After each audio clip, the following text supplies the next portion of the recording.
Hi guys. Sorry that I am not able to be there with you guys today. I had to take a day off of work, and so I'm making this video for you guys to go over all of the different things that you are still going to complete. So when I have to take days off, you guys won't have a sub, but you are still going to be responsible for the learning that we would do if I was there. And so I will always make videos if I ever have to take days off again in the future about the different things that you need to get done for our day. And so you guys need to make sure that you still answer the attendance question before the end of class because I am still going to take attendance.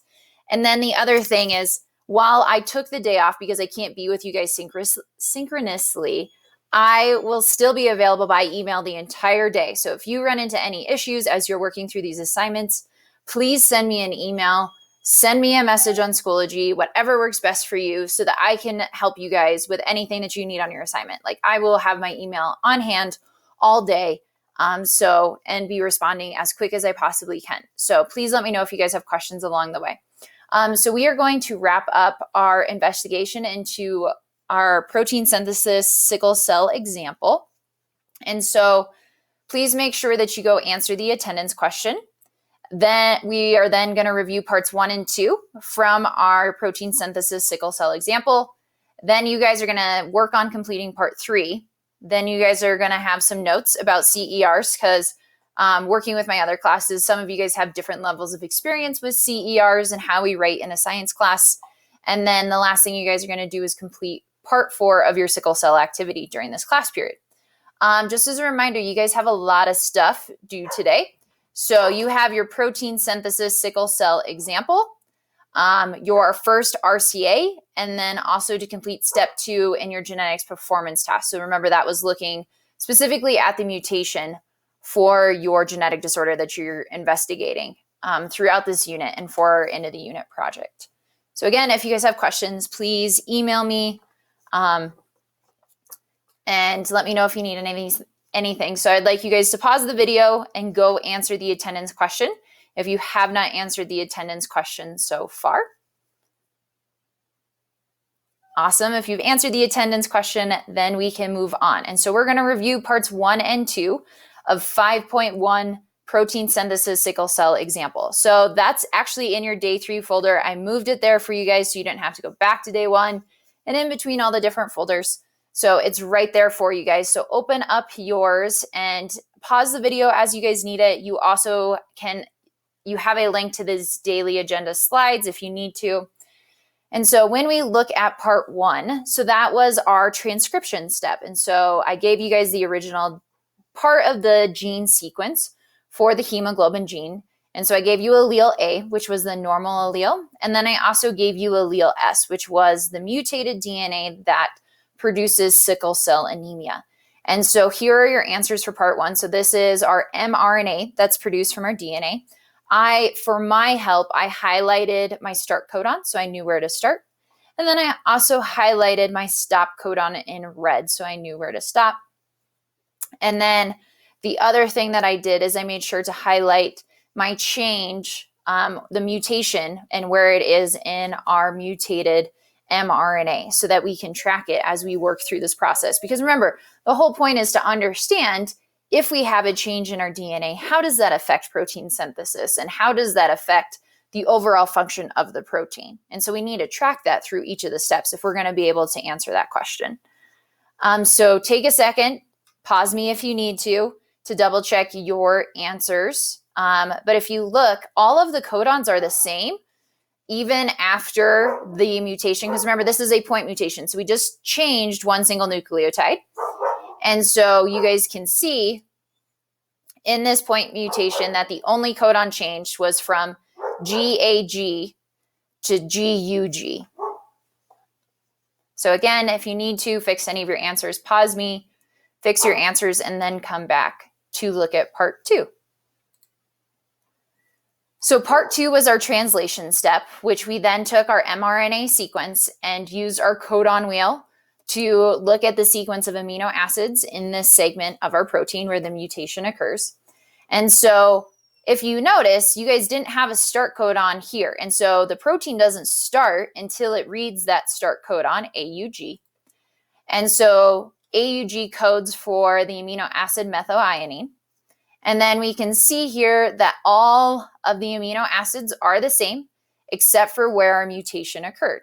And so in a normal hemoglobin gene, at that particular amino acid, we should have glutamic acid, lysine. But we can see here that when we have the mutation, it changes that one amino acid to a valmine. And so you guys are going to have a chance to investigate what consequences this has on the overall protein structure and function.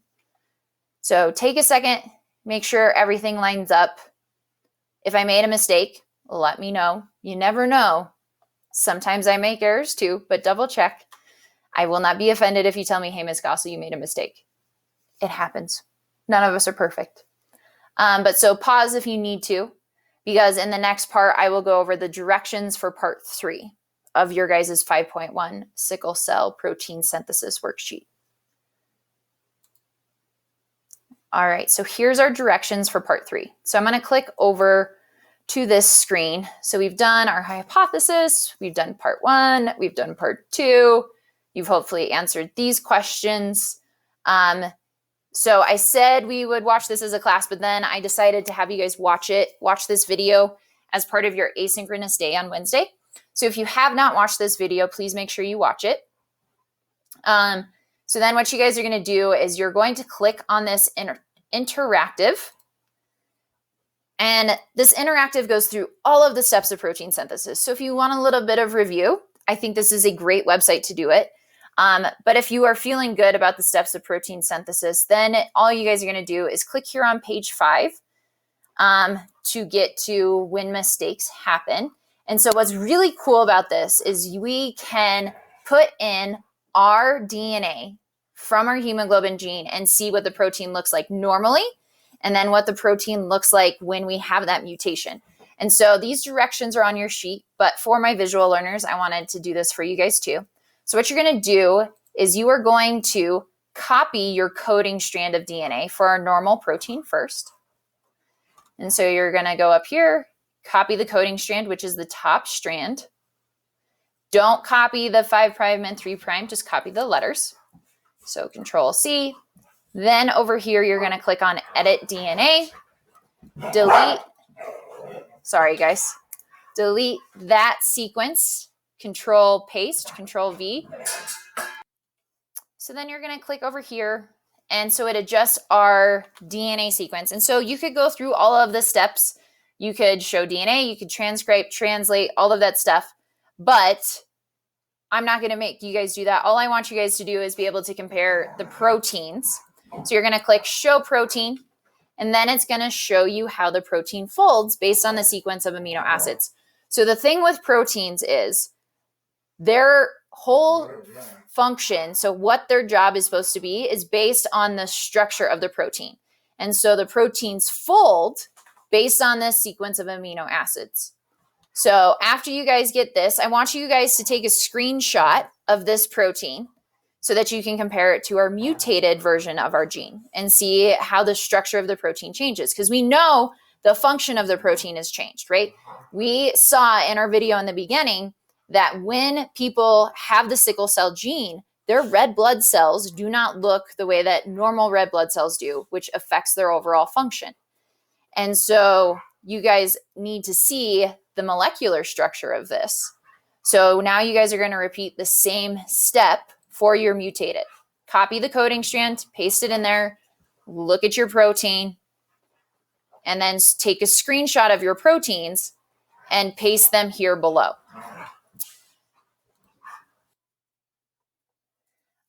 So after you have your screenshots, you are going to use that to compare the structure of the protein, because we know it affects the function, and then answer these questions below.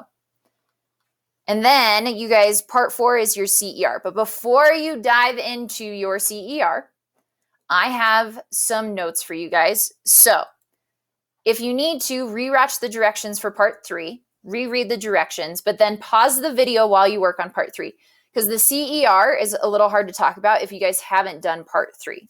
So make sure you pause the video here while you work on part 3, come back and continue playing it when you're ready to work on part 4.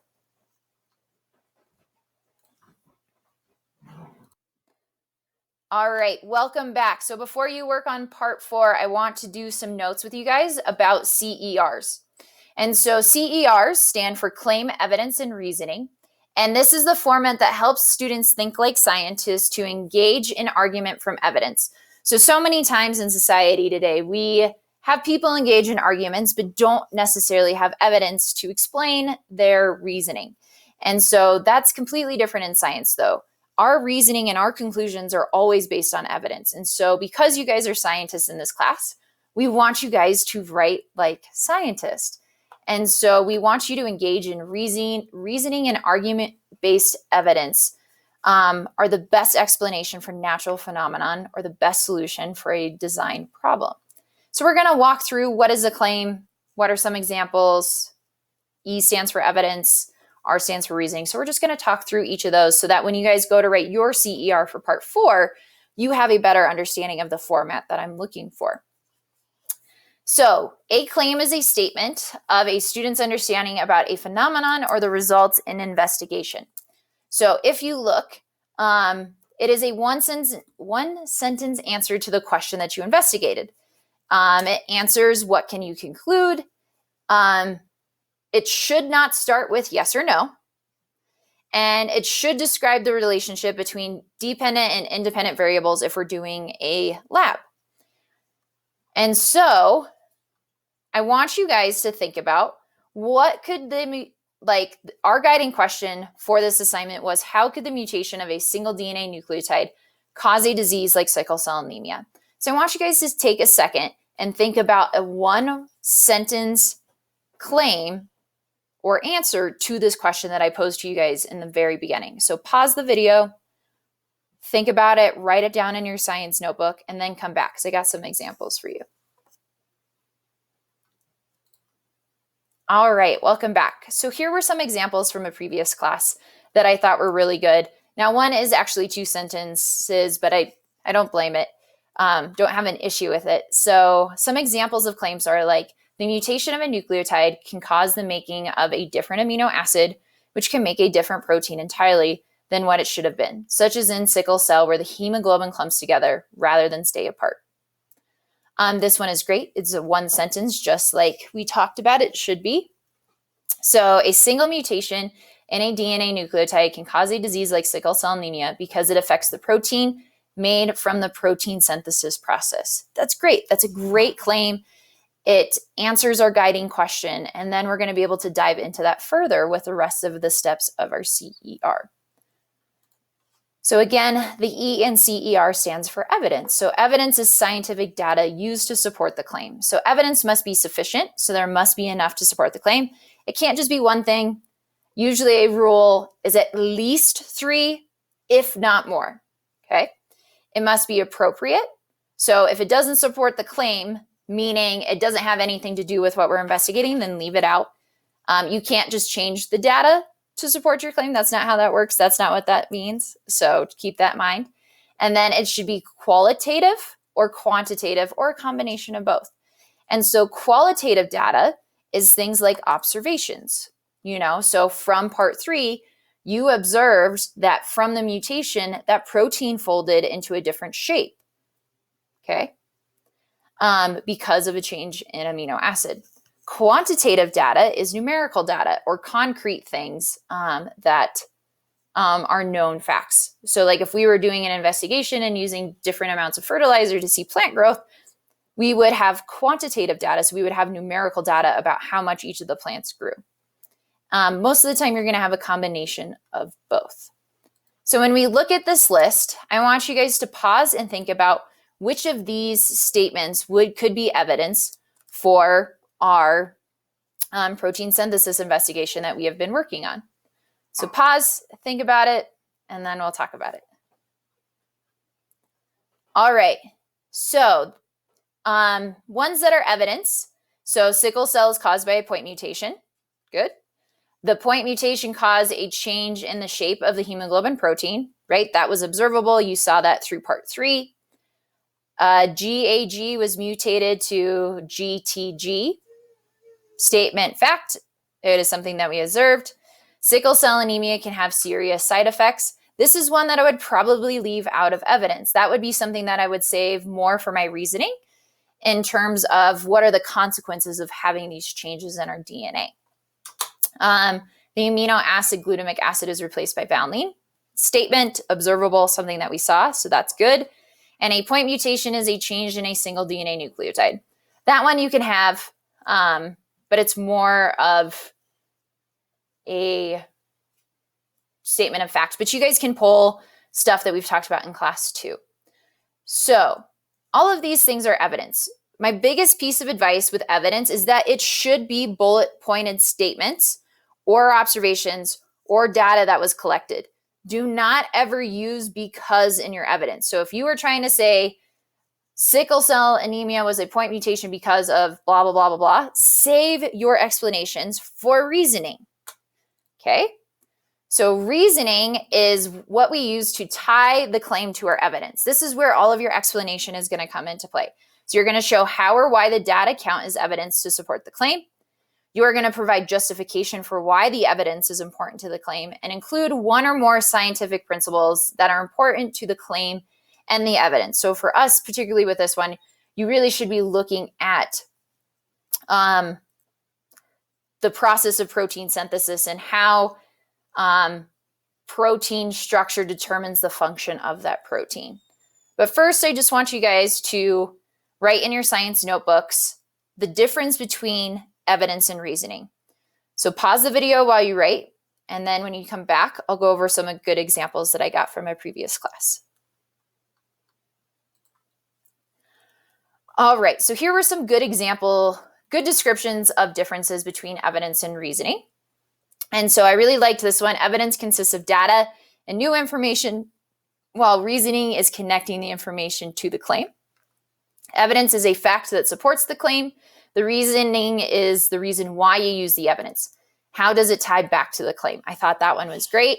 And another one is you use evidence as facts and data to support the claim. You use the reasoning to tell why those facts and data are useful and reliable. I think these are great examples to just kind of help wrap your head around the difference between evidence and reasoning, because that is one of the things that we see as we have students write CERs, that they really try to like mush these two things together, but they are two separate things. And so looking at some examples, which options or option would be best for good examples of reasoning for our sickle cell investigation. So pause, think about it, and then when you replay it, we'll talk about which ones are good examples. All right, welcome back. So let's look at that first one. Valine is a type of amino acid. I would not have this in reasoning.